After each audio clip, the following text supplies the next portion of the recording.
Cột rồi. Với hi lung thùng á, cần đi cần hôn man nóng đợt tối này tối hay thầm nó về bẹt mé à, ta bỏ ra bẹt mé cả,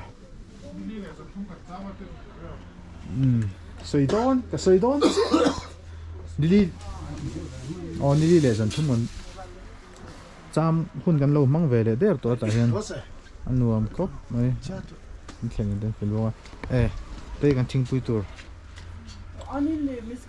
Cup of tea.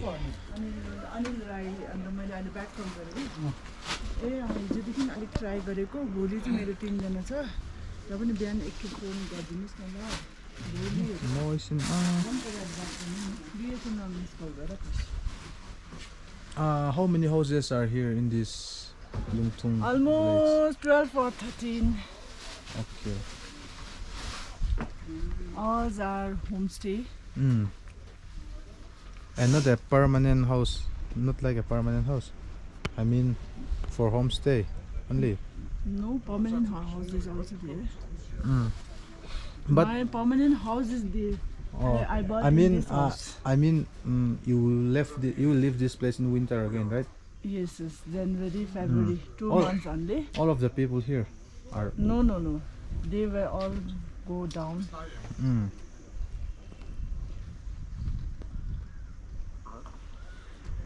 Zuluk is little bit bigger than this village, right? Yes.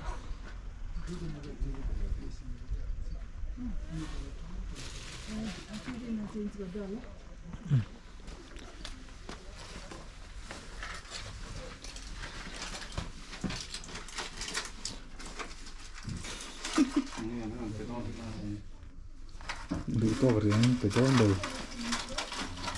Tôi này hiền, cần khen nhìn tên này. Group photo kan lalak do na.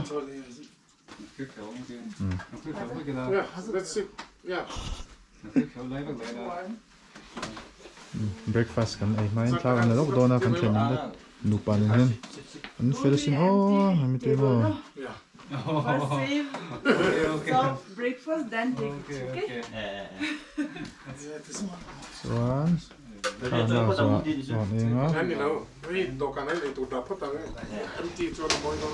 Rồi gió cái xem phèn phaiกันหองลุงไหนเข้าต้องเรียวสิโฟกัสเทมโฟกัสเทมแล้วนี่ติดต่อไปเลยดิลูกกังOnce more. I clear ka chana boy thak.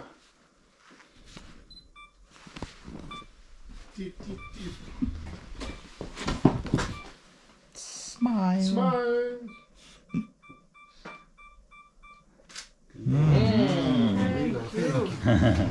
Hey, breakfast.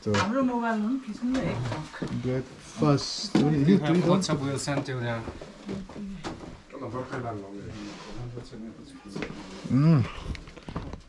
Do you use WhatsApp on GPay number? Yes. Yeah. Okay, We'll save these. Okay. We'll send you We'll send you later. maybe After 10 days. after 10 days, yeah. Come.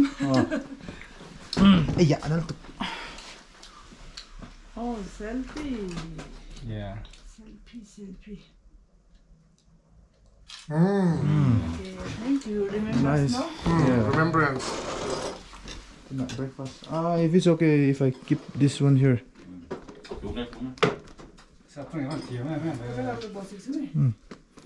Okay.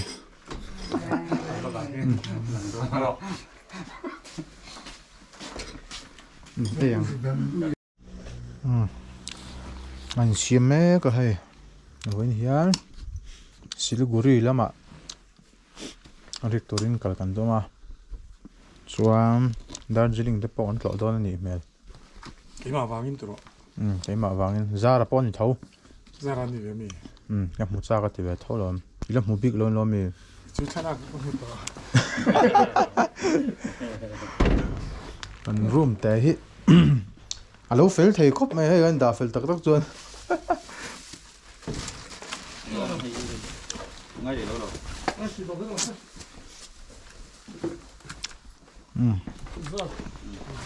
Din muncul ni ah.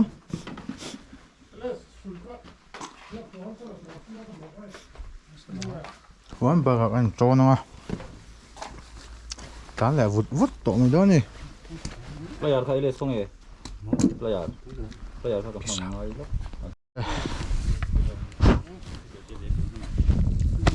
Cái lệ thì đón ta.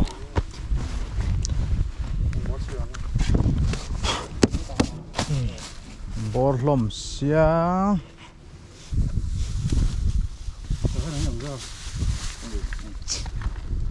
Giờ bị khách đến trốn đang ngay đó. Đến sao anh trốn mày rồi? Anh không có chân, anh xây đi tụi khách chân là bồi thắc. Khá là tiếc sớm.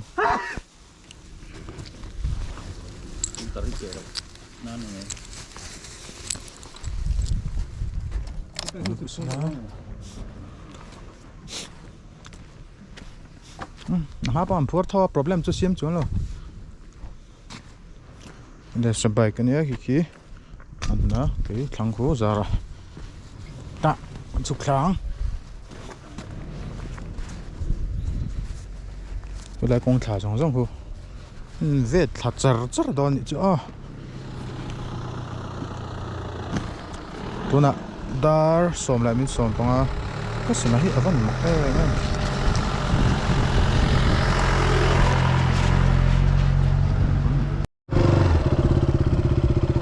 Bye.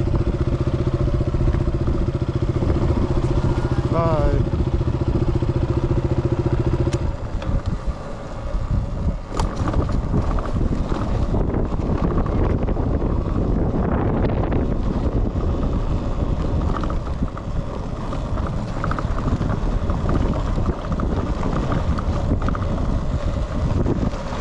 Oh, Himalaya lang. Anten zoom dot lang. Pele to út mấy. Lâu tắc kiểu thôi chứ.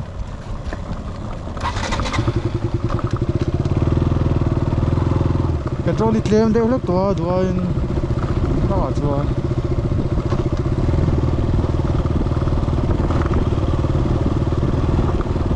Petrol lang tu rồi, alert đều lắm à.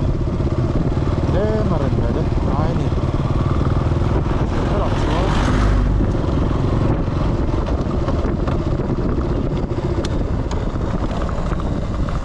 Này view point trên lùn và khóc này.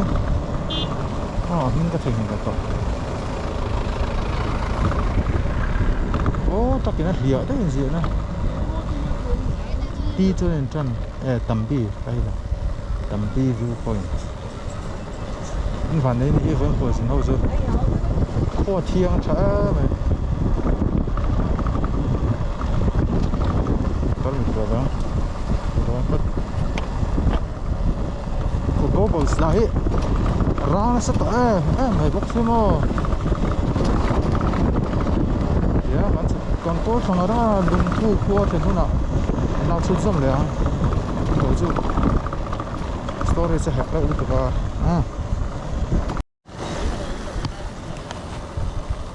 Rồi chân chúng ta phải lỗ lặng lại ta mỗi khúc này thì trong tôi mà sẽ ôi bé đâu mà ở trong quay dừa hay không ăn lòng chén thì đó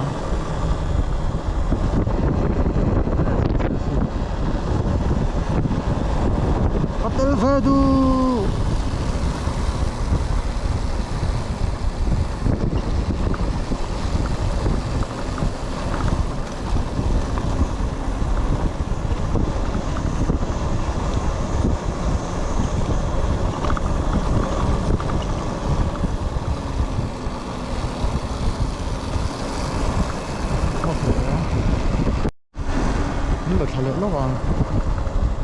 nó ta xin uống box xia nó cả hết lại bao nhiêu cả con hành có vợ em ngay quá có vợ em tụi có ổn vóc rồi hai giờ là nhìn thấy phút thôi nè nó đó ăn một vóc nào cũng được nghĩ này mẹ hai chứ em đây chứ Asia về tốt tiền anh vậy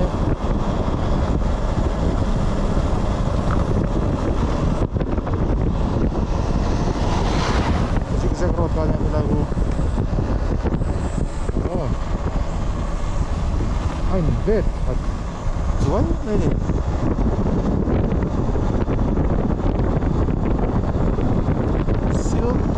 silk root anh tiếng gì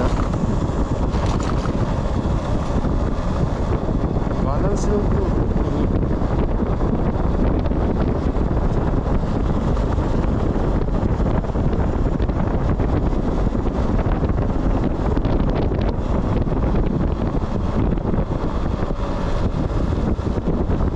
chia ra mấy cái cảnh chân rừng ra ngồi về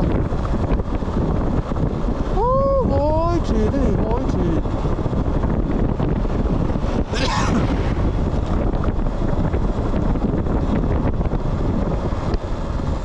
cần cuốn thật chế đồn anh đi mèo tiền mình tiền này cái nó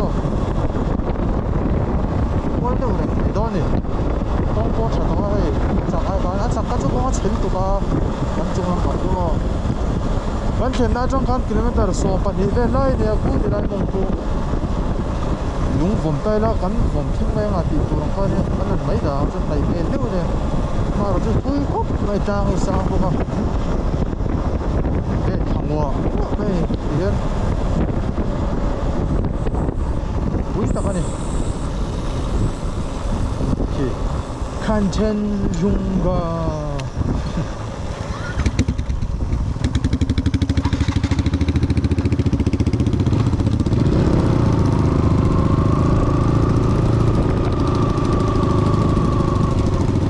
Bridge della ombreggiata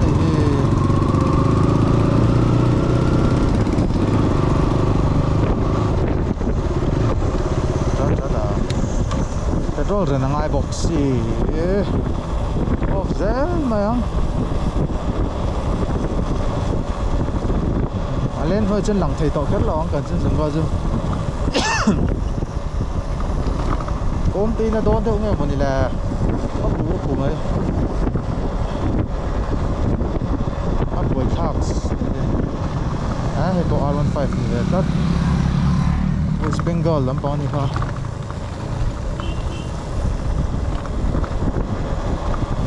chọn chân nuột mà chỉ cả chân nuột khóc là bằng áo con chân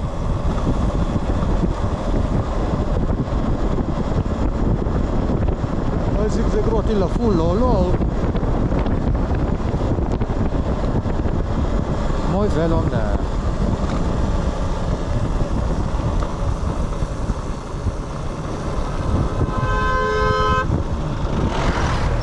thôi nó sẽ về sẽ vào lão này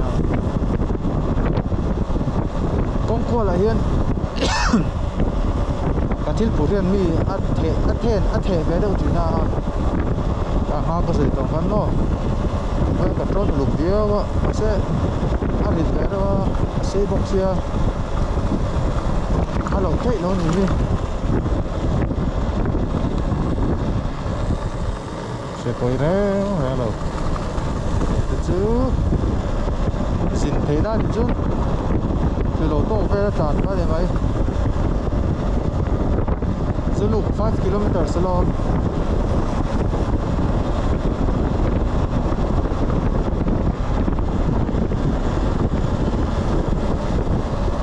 chứ thủ quảng hòa mà sẽ tái chụp trái nhưng mà đi hết ở đâu xưa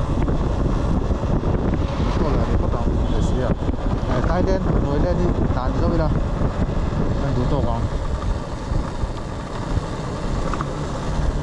để ngay thôi đúng không?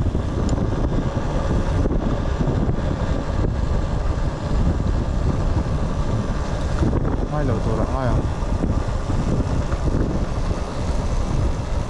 Ra là anh ta liệt chọc gió phúc vẹt còn ai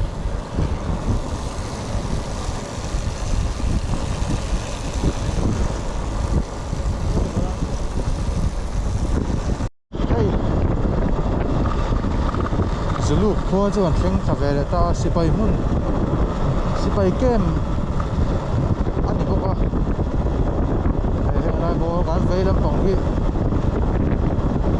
สิไปโอ้นั่นมิลิเตอรี่อาร์มี่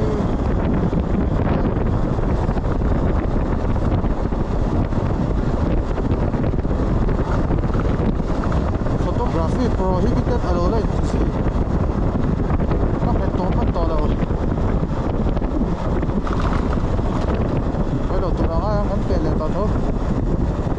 photography này hay cho videography đó ai mà còn lo phải na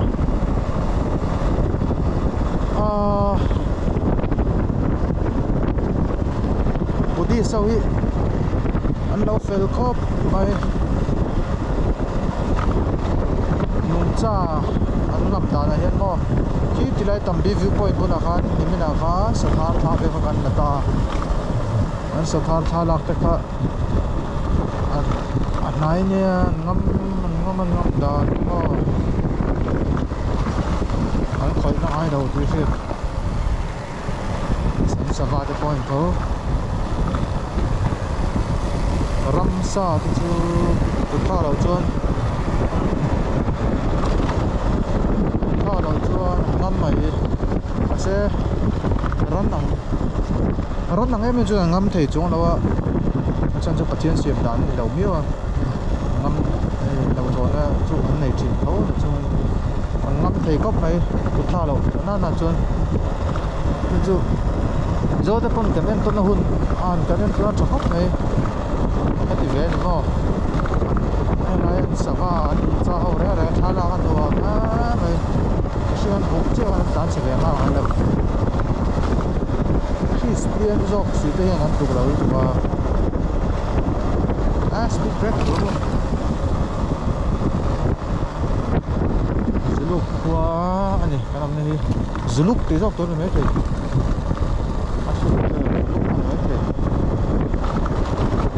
homestay đây cái complete in homestay thì anh sẽ kết là khăn nuông gió con view thở đâu bố xí rồi lúc qua con số sân lại đốn tụi họ đéo mấy cái cho họ con lo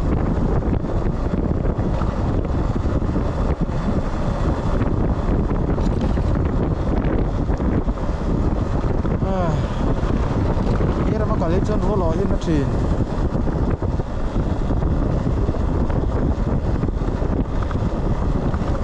cha thà là bị ta thấy cho nó plastic waste motor ông về sự cho thôi ama rồi tôi hi Sikkim mi sau Sikkim mi là sau phải đi bỏ đi chơi rồi tôi đi sau phải đấy anh sa quan là hiện anh nói khal ngil thọ mẹ riêng anh là đó là những mà sẽ dù để cho đi thâu phố tôi tụi cái này cho đi ra là phố anh nó phố đó chứ nó hay phố đầm tối này thì này anh thôi giờ mà chắc là sẽ phố trẻ chúng là để lấy gì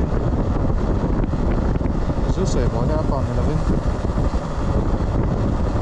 các sưởi tụm rồi các giữ cả sủa cả na mang lâu cái tụm chứ sủa lên thì lâu cái tụm này chứ rồi có con là mình kẹp cho nó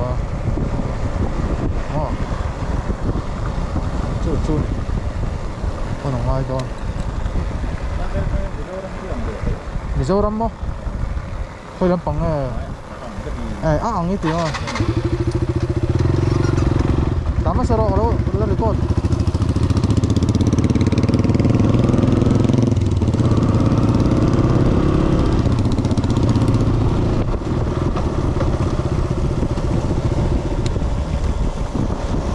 một tí chua lúc tụi ba buổi thấp giờ có một thật về tiền đó có một tuy lâu thấy tụi nó rồi nó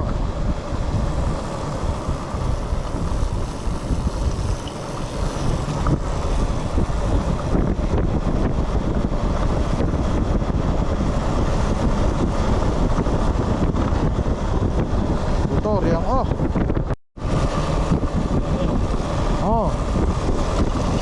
ôi khóc vậy chấp mẹ thar khủng xích ra thấu một chiếc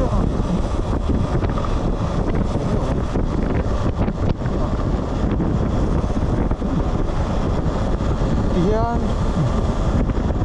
zigzag road ka silk road ka kanat lahat hazar at kung ito khóc mày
đâu đâu của nó ngay phải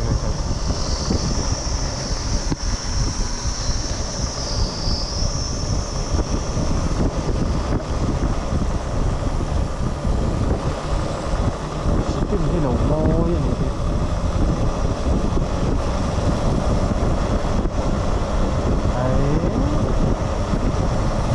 môi mày gì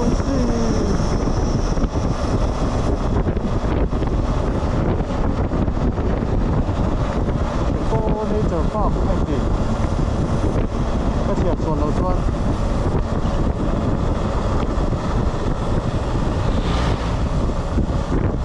ôi sao nào con giúp của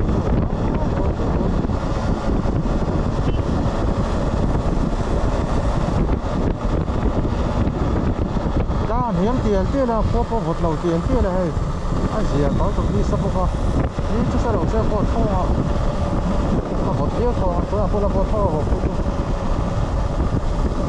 sẽ khi làm nào thì thảo tóc này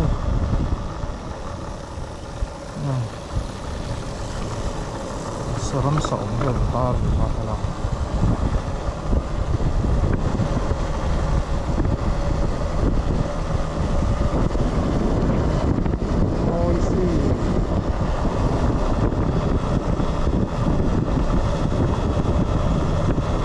Giờ thì sẽ trồng lại rất to circle vậy đúng không?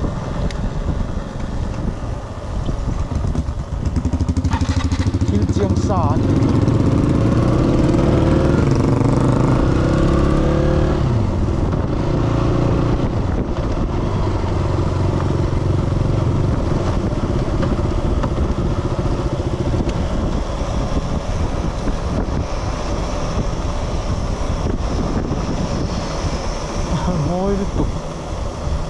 từ đầu ra mà sẽ không sẽ chỉ khối không bắt đầu ta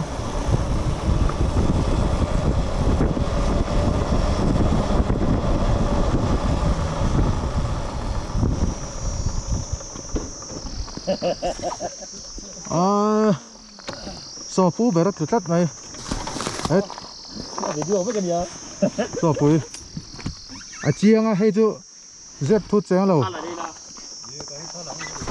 soi mam ngày năm lâu hay chú chiang rất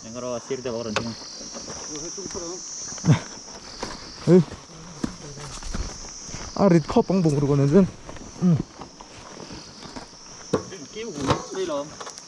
이스테로 달라. này đón chị có mình có sẽ đâu hay chú chỉ ta ở đồng nào trong ăn lắm chứ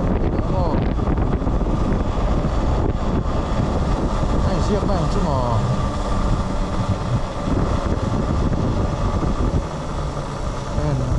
của mình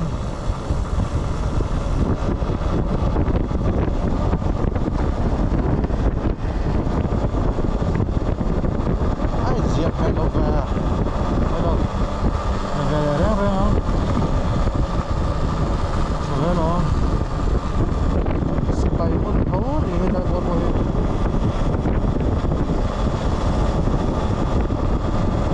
ô đời thì có bác sĩ bay tăng bay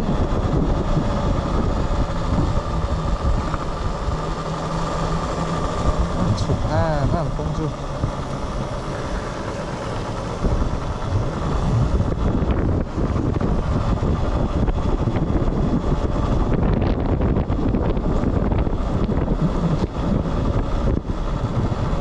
prayer flag kan đi rằng trong trái này chỉ là có đâm chân đi thôi đầu á mắm chả thì nó bên đủ về đâm chân thôi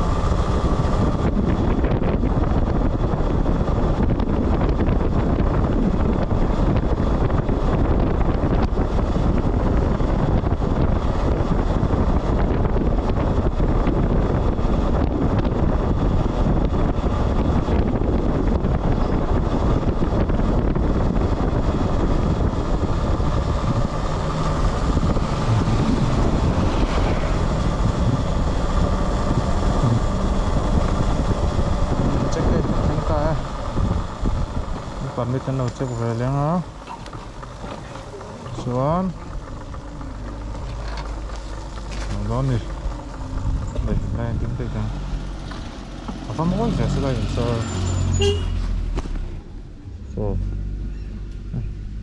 Peace out.